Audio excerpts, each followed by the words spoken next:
आज मेरी शादी हो रही थी। मैं शादी के लिए बिल्कुल भी राजी नहीं थी। मैंने अपने माँ बाप को साफ मना कर दिया था कि मैंने शादी नहीं करनी। मेरी शादी ना करने के पीछे एक बहुत बड़ा राज छिपा हुआ था। मैं नहीं चाहती थी मेरा ये राज सबके सामने खुलकर आए। मैंने अपनी माँ के सामने रो रो कर विनती की थी कि प्लीज मेरी शादी मत करो, लेकिन उन्होंने मेरी एक न सुनी। कहने लगी, तुम हमारी इकलौती औलाद हो, शादी करके हम अपने फर्ज से आज़ाद होना चाहते हैं। हमारे बाद तुम्हारा क्या होगा ये सोच कर ही हमें डर लगता है। शादी एक ऐसा मजबूत बंधन है कि तुम अपने पति के साथ खुशहाल जिंदगी गुजारोगी और हम भी सुकून से मर सकेंगे। मेरी जिद को देखते हुए मेरी माँ ने मेरे सामने हाथ भी जोड़ दिए थे। मैं अपनी माँ को यूं रोते हुए नहीं देख सकती थी। मजबूरी में सही, लेकिन मैं इस रिश्ते के लिए हाँ कर चुकी थी। मैं दुल्हन बनी आज अपने पति के घर आई थी। मेरी ननद ने मुझे कमरे में बिठाया और मैं बहुत ज़्यादा डरी हुई थी। मुझ पर इस कदर डर था कि मेरे दिल की धड़कनें तेजी से चल रही थीं। मेरा पूरा शरीर कांप रहा था। मेरे हाथ ठंडे हो रहे थे। जैसे जैसे समय गुजर रहा था मेरा डर बढ़ता ही जा रहा था कि कुछ ही देर में मेरा पति अंगद कमरे में आ जाएगा, और ये सोचकर ही मेरी जान निकल रही थी कि फिर उसके बाद क्या होगा। मैं अभी अपनी इन्हीं सोचों का ताना बाना बुन रही थी कि कमरे का दरवाज़ा खुला था। सामने मेरा पति अंगद खड़ा था। उसे देखकर तो जैसे मुझे लगा मेरा अगला सांस ही नहीं आएगा, क्योंकि दिल में कुछ होने लगा था। उसने एक नज़र मुझे देखा। पता नहीं क्यों उसके माथे पर बल पड़े हुए थे। वो अभी तक कमरे के दरवाजे पर ही खड़ा हुआ था। कमरे का दरवाज़ा उसने जोर से बंद किया और फिर से बाहर चला गया। मेरा दिल तो जैसे दरवाज़ा बंद होने पर यूं हुआ था जैसे सीने में थम जाएगा। अभी कुछ ही देर हुई थी कि मेरे कमरे का दरवाज़ा दोबारा खुला तो मेरी जेठानी बदहवासी के आलम में अंदर दाखिल हुई थीं। उनके हाथ में एक सफ़ेद रंग की चादर थी। कहने लगी, एक तो शादी के हंगामों में मैं भूल ही गई थी। अंगद ने तो 10 मिनट के अंदर अंदर मुझे मेहमानों के सामने ही बेइज्जत करके रख दिया। चलो उठो जरा, बेड की चादर बदल दूं। मैं बेड से उतरी। उन्होंने चादर उतार कर सोफे पर रखी और बेड पर सफ़ेद रंग की चादर बिछा दी। ये देखकर तो जैसे मेरा दिल किसी ने मुट्ठी में दबोच लिया था। कहने लगी, शादी के हंगामों में इंसान की मत ही मारी जाती है। 2 मिनट के अंदर अंदर उन्होंने बेड पर सफ़ेद रंग की चादर बिछा दी थी। कहने लगी, अंगद इस मामले में बड़ा ही बहमी है। बेड की चादर देखकर उसने तो पूरा घर सर पर उठा लिया था। फौरन गुस्से से दंदनाता मेरे पास आया। कहने लगा, भाभी, मैंने आपको पहले ही कहा था कि मेरे बेड पर शादी की पहली रात सफ़ेद चादर बिछा देना, और अब मैं कमरे में देख कर आ रहा हूँ कि बेड पर सफ़ेद चादर नहीं है। अब मुझे कैसे पता चलेगा कि लड़की कुंवारी है या फिर चरित्रहीन है। अपनी जेठानी के मुंह से ये बात सुनकर मेरे पूरे शरीर से पसीना छूट गया था। मेरी जेठानी कमरे से जा चुकी थीं, लेकिन मेरा दिल तो जैसे धड़कना भूल गया था। मैं बार बार अपने हाथों की उंगलियां चटका रही थी। समझ नहीं पा रही थी कि क्या करूं और क्या ना करूं। कुछ देर बाद कमरे का दरवाज़ा खुला था और अंगद कमरे में दाखिल हुआ था। मैं संभल कर बैठ गई। इस बार उसके चेहरे के तने हुए भाव थोड़े नॉर्मल थे। वो मेरे पास आया। जैसे ही मेरे पास बैठा मैं डर के मारे कांपने लगी थी। उसने मेरा चेहरा थोड़ी से पकड़कर ऊपर किया। मेरी नज़रें खुद ब खुद झुक गई थीं। कुछ देर तक वो मेरे चेहरे को बड़ी मोहब्बत से देखता रहा। फिर कहने लगा, तुम तो बहुत खूबसूरत हो। जितनी तुम्हारी खूबसूरती की बातें मैंने अपनी भाभी से सुनी थीं वो सभी तुम्हारे सामने कम हैं। भाभी ने तुम्हारी खूबसूरती की बहुत तारीफ़ें की थीं, लेकिन तुम्हें देखकर लग रहा है जितनी भी तारीफ़ें की हैं वो कम थीं। तुम तो उन तारीफ़ों से कई ज़्यादा गुना खूबसूरत हो। ये कहकर जैसे ही उसने अपनी जेब से मखमली डिबिया निकाली थी जिसमें शायद मुंह दिखाई का कोई तोहफा था, मेरा दिल अब भी धक धक कर रहा था। उसने एक चैन निकाली और मेरे गले में पहनाने लगा। चैन को पहनाते हुए अंगद की उंगलियां मेरी गर्दन पर शरारत करने लगीं तो मेरी जान पर बन आई थी। उसकी आंखों की बेचैनी अब बढ़ने लगी थी। उसकी आंखों में छाने वाला खुमार मेरी जान निकाल रहा था। धीरे धीरे वो मेरे करीब होने लगा था, लेकिन मैं एकदम से पीछे हट गई थी। मेरी इस हरकत पर वो मुस्कुराने लगा। कहने लगा, सुनैना, शादी हुई है हम दोनों की। पति पत्नी का रिश्ता ऐसा ही होता है। हम दोनों के बीच कोई भी पर्दा नहीं है। ये कहते हुए अंगद ने मेरा हाथ पकड़ लिया, जो कि बिल्कुल ठंडा हो रहा था। शायद धीरे धीरे वो मुझे विश्वास में लेने की कोशिश कर रहा था, लेकिन मैं पूरी की पूरी लरज रही थी। अंगद फिर से मुझे समझाने लगा कि देखो सुनैना, ये हमारे बीच जो कुछ भी हो रहा है ये जायज़ है। लड़कियां ऐसे मौके पर अक्सर घबरा जाती हैं, लेकिन मेरा विश्वास करो, मुझसे तुम्हें कोई भी तकलीफ नहीं होगी। भाई पति हूँ तुम्हारा। शायद मेरे कांपने और घबराने पर वो मुझे समझाने की कोशिश कर रहा था, लेकिन मेरे कांपने और घबराने की वजह कुछ और थी। मैं अपने घर से विदा होने से पहले नींद की 4 गोलियां खाकर आई थी, इसलिए धीरे धीरे मेरी आंखों में नींद उतरने लगी थी। देखते ही देखते मैं नींद की गहरी वादियों में उतरती चली गई थी। बस मुझे ये याद था कि अंगद मुझे हिला जुला रहा था, कह रहा था, सुनैना तुम्हें क्या हुआ है। उसके बाद मेरा दिमाग बिल्कुल अंधेरे में जा चुका था। जब मुझे होश आया, मुझे ड्रिप लगी हुई थी और मैं अपने ही कमरे में लेटी हुई थी। मेरी जिठानी मेरे सिरहाने बैठी थी और मेरी ननद भी मेरे बेड के पास ही खड़ी हुई थी और मुझ पर फूंके मार रही थी। अंगद कमरे में चहलकदमी कर रहा था। ये सब देखकर मैंने उठकर बैठने की कोशिश की तो मेरी जिठानी कहने लगी, लेटी रहो। डॉक्टर भी कमरे में मौजूद थी। उसने मुझे होश में आते देखा तो कहने लगी, जैसे ही ड्रिप खत्म हो अंगद से कहिएगा कि ड्रिप उतार दें। फिर उसने मुझे कुछ मेडिसिन लिखकर दे दी और कहने लगी कि इन्हें रेगुलर इस्तेमाल करवाना। जल्दी ही डॉक्टर कमरे से जा चुकी थी। मेरी जेठानी कहने लगी, मैं तुम्हारे लिए दूध का गिलास लाती हूँ। ये कहकर वो भी कमरे से निकल गईं। पीछे पीछे मेरी ननद भी चली गई थी। मैंने अंगद की तरफ देखा तो उसके माथे पर बल पड़े हुए थे। गुस्से से कमरे के चक्कर काट रहा था। मैंने घड़ी की तरफ देखा, सुबह के 6 बजने वाले थे। मैं अभी तक दुल्हन के जोड़े में थी, लेकिन उसने अपने कपड़े बदल रखे थे। मेरे पास आया और मुझे गुस्से से घूरने लगा। कहने लगा, ये क्या तमाशा था, तुमने रात को नींद की गोलियां खाई थीं? मैंने कोई जवाब नहीं दिया। मैं नजरें चुराने लगी। वो कहने लगा, आर यू मैड? सुनैना तुम पागल हो, तुम्हारा दिमाग तो खराब नहीं था। मैंने कहा, मेरे पास कोई रास्ता नहीं था, मुझे माफ़ कर दें, क्योंकि मुझे शादी से डर लगता है। मेरी बात सुनकर वो मुझे देखता रहा। फिर कहने लगा, तो इस बात का ये हल था कि तुमने पूरी रात हम सबको परेशान कर दिया। कोई भी लड़की अपनी शादी की रात नींद की गोलियां खाकर नहीं आती। हर लड़की की ही शादी होती है और शादी की रात कुछ ना कुछ घबराहट होती है, क्योंकि वो एक नए रिश्ते में बंधने जाती है और पति से उसका संबंध काफ़ी गहरा होता है। लेकिन कोई भी लड़की नींद की गोलियां नहीं खाती। मेरी ड्रिप खत्म हो चुकी थी। अंगद ने मेरी ड्रिप उतार दी और मुझे प्यार से समझाने लगा। कहने लगा, आज की रात के लिए मैंने बहुत से सपने अपनी आंखों में सजाए थे, लेकिन मुझे लगता है जैसे तुम्हें कुछ समय दे देना चाहिए ताकि तुम दिमागी तौर पर इस रिश्ते के लिए तैयार हो जाओ, क्योंकि रात वाली हरकत मैं दोबारा नहीं चाहता। ये सुनकर मैं कुछ देर के लिए रिलैक्स हो गई थी। मैं यही तो चाहती थी कि वो मेरे करीब ना आए, मुझसे कोई रिश्ता ना बनाए, क्योंकि इसके पीछे बहुत बड़ी वजह थी। लेकिन ये कब तक मुमकिन था? वो मुझे कितना समय दे सकता था? कम से कम 4 दिन, 1 हफ्ता या ज़्यादा से ज़्यादा 1 महीना दे सकता था। उसकी आंखों की बेचैनियां देखकर मैं समझ नहीं पा रही थी कि मैं कैसे इस इंसान के उमड़ते मचलते जज्बातों को रोक सकती हूँ। वो मेरे चेहरे को बड़ी गौर से देख रहा था और मैं बदहवास थी। न मेरे दिल में कोई उमंग थी, ना ही ये शादी मेरी मर्जी से हुई थी। ये एक जबरदस्ती का बंधन था। खैर, मेरा सारा डर उस बेडशीट को लेकर था जो मेरे लिए मौत का पैगाम लेकर आती थी। अगर रात को मैंने नींद की मेडिसिन न खाई होती तो। अंगद कहने लगा, कितनी खूबसूरत और मासूम हो, तुम्हें देखकर मेरा दिल बेईमानी करने पर मुझे उकसाने लगता है। लेकिन खैर, तुम्हारा ख्याल तो रखना ही पड़ेगा, क्योंकि ये मेरी जिम्मेदारी है।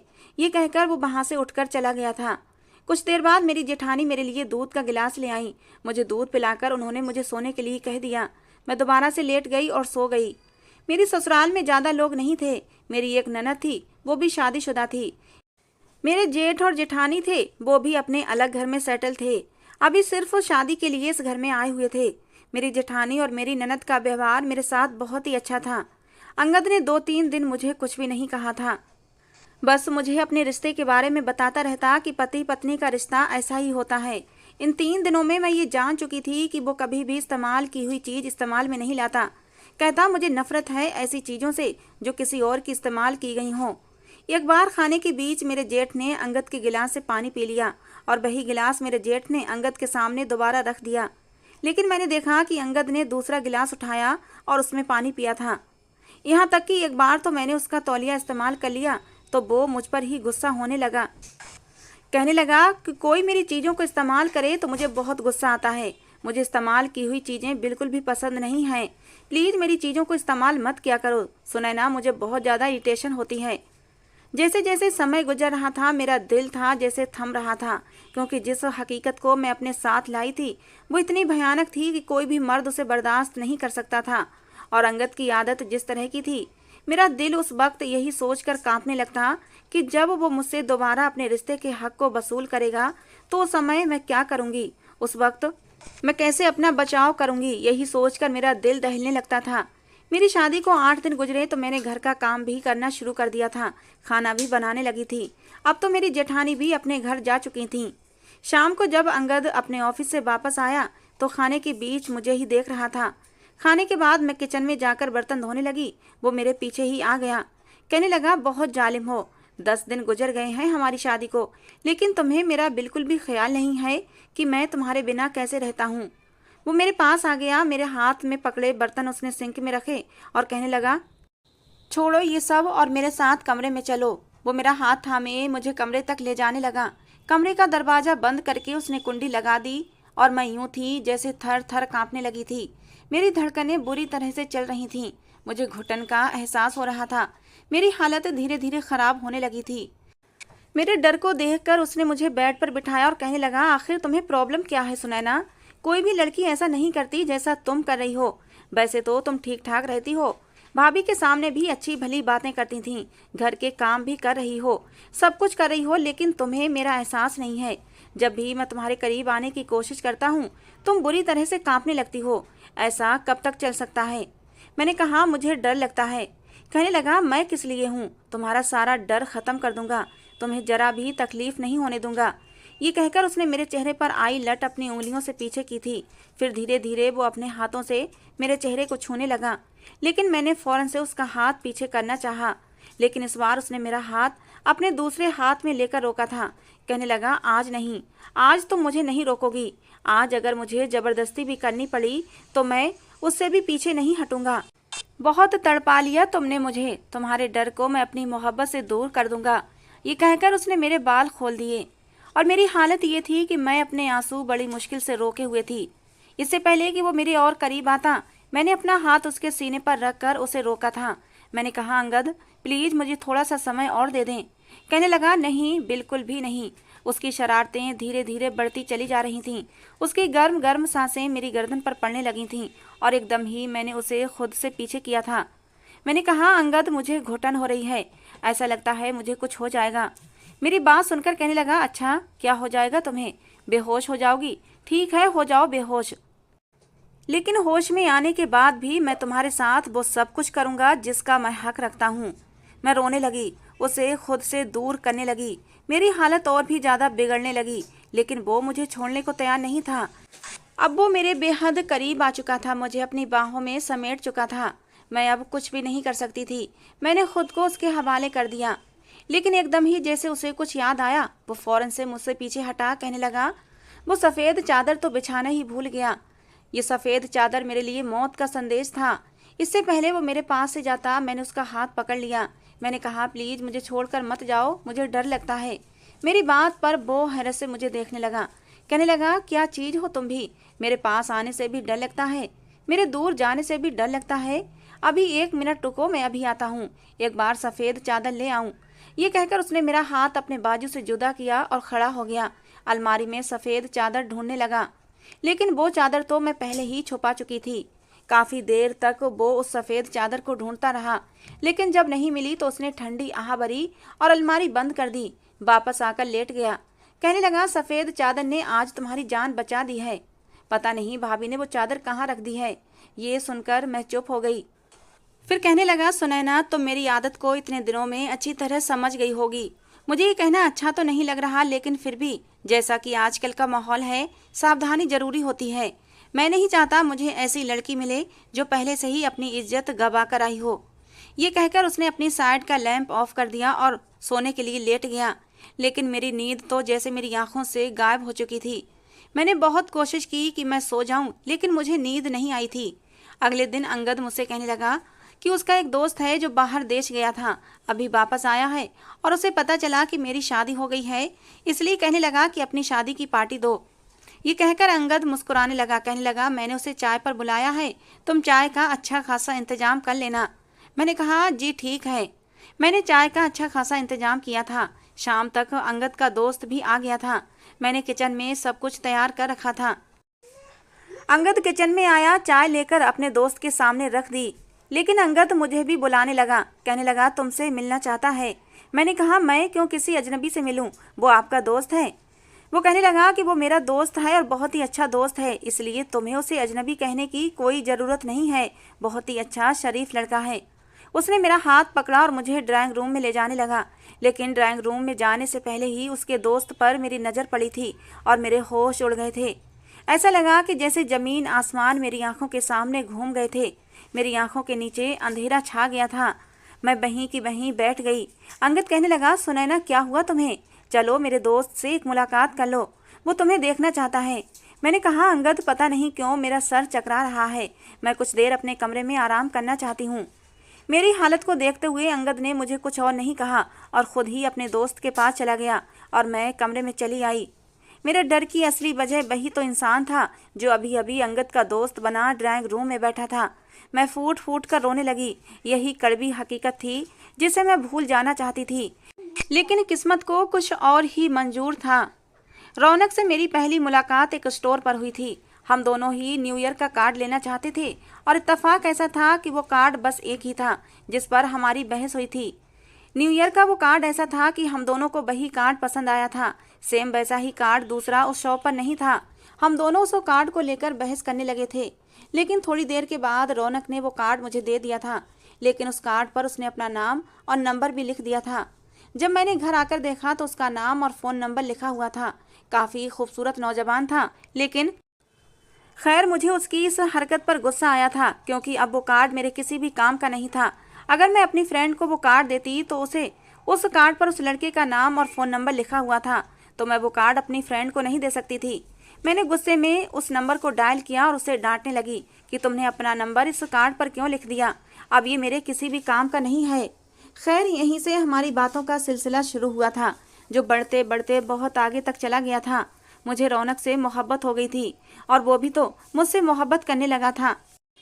पहले तो हमारे बीच सिर्फ बातें होती थीं, लेकिन धीरे धीरे वो मेरी तारीफ़ें करने लगा कि पहली नज़र में ही तुम मुझे बहुत अच्छी लगी थी और जानबूझकर मैंने तुमसे बहस शुरू की थी। मुझे उस कार्ड से कोई दिलचस्पी नहीं थी, मैं चाहता तो दूसरा कार्ड भी ले सकता था। मुझे दिलचस्पी तो तुमसे थी, इसीलिए मैंने अपना नंबर लिखकर दे दिया था। पहले तो मेरा इरादा उससे सिर्फ दोस्ती करने का था, जैसा कि मेरी दोस्तों ने भी कर रखी थी, लेकिन मैं नहीं जानती थी ये दोस्ती मोहब्बत में बदल जाएगी और वो मुझे बहुत प्यारा हो जाएगा। 6 महीने में ही हमारा ये हाल था कि हम एक दूसरे के बगैर रह नहीं सकते थे। हमारे बीच अब किसी भी बात का कोई पर्दा नहीं रहा था। हम एक दूसरे से हर तरह की बातें शेयर करने लगे थे, वो बातें भी जो हमें नहीं करनी चाहिए थीं। शैतान जब इंसान पर हावी होने लगता है तो उसकी अक्ल ख़त्म हो जाती है। हमारे साथ भी ऐसा ही हुआ था। धीरे धीरे मैं बहकने लगी थी, अपनी राह से भटकने लगी थी। शायद ये उम्र ही कुछ ऐसी जज्बाती उम्र होती है। उस समय मैं इंटर क्लास में थी और मेरी उम्र उस समय 17 साल थी। ये ऐसी नाजुक उम्र होती है कि लड़कियां बहुत जल्दी अपनी राह से भटक जाती हैं। एक बार मुझे रौनक ने मिलने के लिए बाहर बुलाया था। मेरा अपना खुद ये हाल था कि अब बातों से मन नहीं भरता था। मैंने सोचा कि एक मुलाकात कर लेनी चाहिए और मैं उससे मिलने के लिए चली गई थी। एक दूसरे को देखकर हमारे जज्बात उभरने लगे थे, बेकाबू होने लगे थे। मुलाकातों का सिलसिला जारी हो गया था और एक बार वो सब कुछ हो गया जो नहीं होना चाहिए था। मैं तो उस दिन कॉलेज के लिए निकली थी, लेकिन असल मकसद तो रौनक से मुलाकात करना था। पहली मुलाकात में हम एक कैफ़े में मिलते थे। एक दूसरे को देखकर हमारा मन नहीं भरता था, हम एक दूसरे के और भी करीब होना चाहते थे। मैं इस बार रौनक से यही कहना चाहती थी कि वो अपना रिश्ता मेरे लिए भेज दे। हालांकि चाहत तो उसकी भी यही थी। वो मुझे अपने एक दोस्त के फ्लैट पर ले गया। हालांकि अकेले फ्लैट में मुझे थोड़ी घबराहट हो रही थी, लेकिन धीरे धीरे मेरी घबराहट कम होने लगी थी। रौनक मुझे बताने लगा कि मैं अपने बड़े भाई के पास इटली जा रहा हूँ। 3 साल बाद वापस लौटूंगा और फिर तुम्हारा रिश्ता मांग लूँगा। 3 साल में मैं अच्छा भला सेटल हो जाऊँगा तो तुम्हारे घर वाले रिश्ते पर ऐतराज़ नहीं करेंगे। रौनक की बातें सुनकर मेरी आंखों से आंसू बहने लगे थे। मैंने कहा, रौनक मैं 3 साल कैसे गुजारूंगी तुम्हारे बगैर, मैं तो मर जाऊंगी। आंखें तो उसकी भी नम थीं। पता ही नहीं चला कि मैं कब रोते रोते उसके करीब हो गई थी। मैंने उसके कंधे पर सर रख दिया और रोने लगी थी। हम दोनों का ही ये मिलन पहला मिलन था। रौनक की ज़िंदगी में भी मुझसे पहले कोई लड़की इतने करीब नहीं हुई थी और ना ही मेरी ज़िंदगी में कोई लड़का आया था। वो मुझे तसल्ली देने लगा, कहने लगा, तुम परेशान मत हो, अभी मेरे पास कोई नौकरी नहीं है और तुम्हारे माँ बाप भी बिना नौकरी के मुझे तुम्हारा रिश्ता नहीं देंगे। मैं उसके साथ लगकर रोज आ रही थी। पता नहीं कब रौनक पर खुमारी सी चढ़ने लगी थी और वो मुझे धीरे धीरे अपनी बाहों में भरता चला गया था। कहने लगा, मैं भी तुम्हारे बगैर कैसे जाऊंगा, मुझे एक यादगार मुलाकात दे दो ताकि मैं वहां पर जब भी उदास हूं तो तुम्हें याद कर लिया करूं, इन हसीन पलों को याद करके दिल को सुकून पहुंचा लिया करूं। ये सुनकर मैं एकदम से घबरा गई थी और रौनक से पीछे हटी थी। मैंने इनकार किया, लेकिन उसकी मोहब्बत के सामने मैं भी बेबस हो गई थी। मैं उसे ज़्यादा मना नहीं कर पाई। धीरे धीरे हम बेहद करीब होते चले गए और मुझे खुद ही अंदाजा नहीं हुआ वो मुलाकात मेरी जिंदगी भर का रोग बन चुकी थी। जब जज्बातों का तूफान ठंडा हुआ तो मैं अपना सब कुछ खो बैठी थी। मैं बस रोए जा रही थी। वो शर्ट पहनते हुए कहने लगा, मैं तुमसे कभी भी बेवफाई नहीं करूंगा। मैंने कहा, रौनक मुझे डर लग रहा है, अगर देर हो गई तो मैं क्या करूंगी। कहने लगा, तुम्हें कुछ नहीं होगा, अभी तुम सिर्फ इंटर में हो, जब तक तुम्हारी पढ़ाई पूरी होगी मैं वापस आ जाऊंगा, बल्कि इससे पहले ही वापस आ जाऊंगा।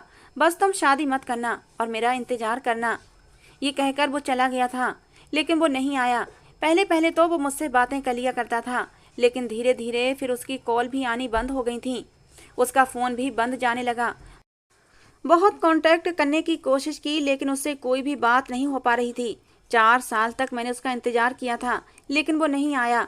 मैं 21 साल की हो चुकी थी और मेरे रिश्ते आने लगे थे। मैं अपने माँ बाप को कभी कोई बहाना कर देती और कभी कोई बहाना कर देती, लेकिन अंगद के रिश्ते में ऐसी कोई कमी नहीं थी कि मैं इनकार कर सकती। वो खूबसूरत था, हैंडसम लड़का था, उसमें कोई भी कमी नहीं थी। फिर मैं कैसे इनकार करती। मेरे माँ बाप ने मेरी उससे शादी कर दी और मैं उसकी पत्नी बनकर उसके घर आ गई। लेकिन जैसे ही शादी की पहली रात सफ़ेद चादर बिछाई गई, मैं अजीब घबराहट में घिर गई थी, क्योंकि वो जान जाता कि मैं पवित्र नहीं हूँ। और अब तो रौनक मेरे सामने आकर खड़ा हो गया था। वो क्यों आया था?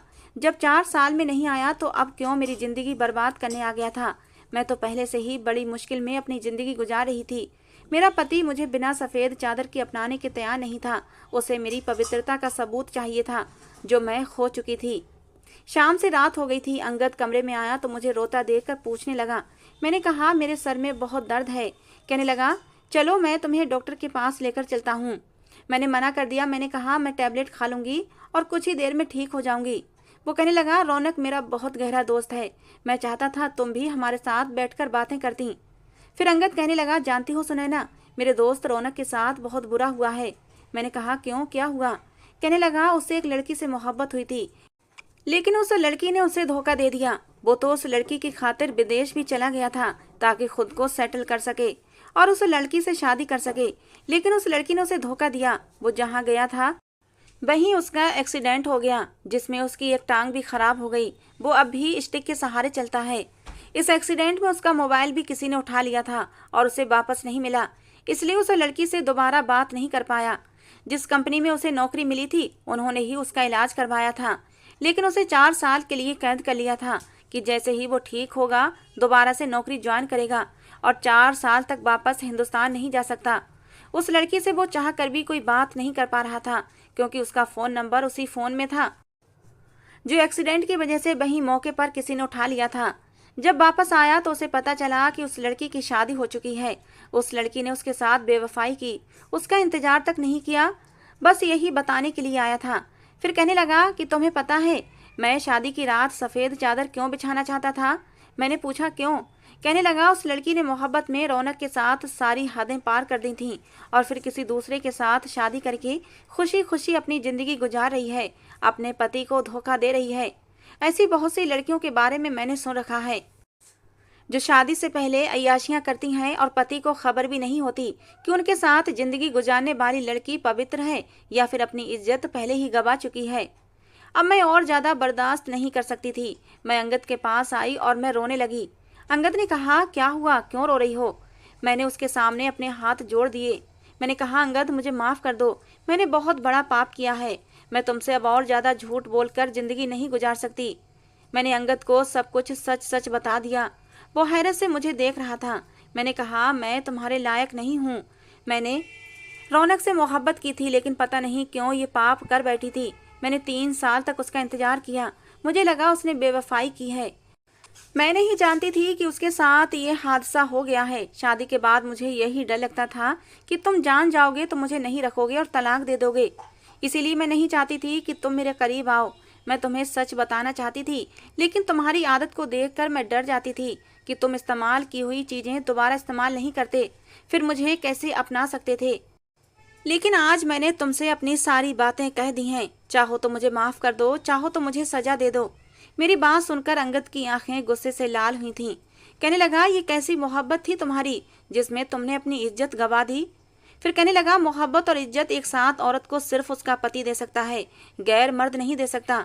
मुझे अपने दोस्त रौनक की ये बात बुरी लगी थी कि उसने मोहब्बत में एक लड़की की इज्जत मांग ली थी, और हमेशा उसको इस बात पर मैं बुरा भला भी कहता रहता था, क्योंकि ये बात बिल्कुल भी ठीक नहीं है।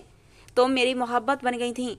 शादी के साथ फेरे लेते ही तुम्हारी मोहब्बत खुद ब खुद मेरे दिल में पैदा हो गई थी। हाँ, मैं मानता हूँ मुझे इस्तेमाल की हुई चीजें पसंद नहीं हैं, लेकिन तुम कोई चीज नहीं बल्कि मेरी पत्नी हो। पति पत्नी एक दूसरे का वस्त्र होते हैं, और वस्त्र इंसान के शरीर को छुपा कर रखते हैं, उनकी कमियों को, उनके ऐबों को छुपा लेते हैं। इसलिए मेरा फर्ज है कि मैं तुम्हारा ये ऐब भी छुपा लूं। ये कहकर उसने मेरा हाथ थामा था। मैं तो पत्थर की बन गई थी। मैं सोच भी नहीं सकती थी कि अंगद का दिल इतना बड़ा भी हो सकता है। बस 1 मिनट लगा था। मेरे दिल में अंगद की मोहब्बत रौनक से भी कई गुना बढ़ चुकी थी। चाहे जाने के काबिल था वो, मुझे माफ कर चुका था।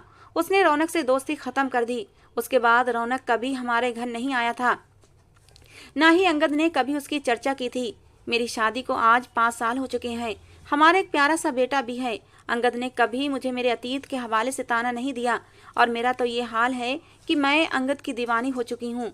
उसकी जबान से निकला हर शब्द मेरे लिए हुक्म का स्थान रखता है। असल मोहब्बत वही है जो अपने पति से की जाती है, क्योंकि वो आपको मोहब्बत के साथ साथ इज्जत भी देता है। दूसरी मोहब्बतों की तरह मोहब्बत के बदले इज्जत नहीं मांगता।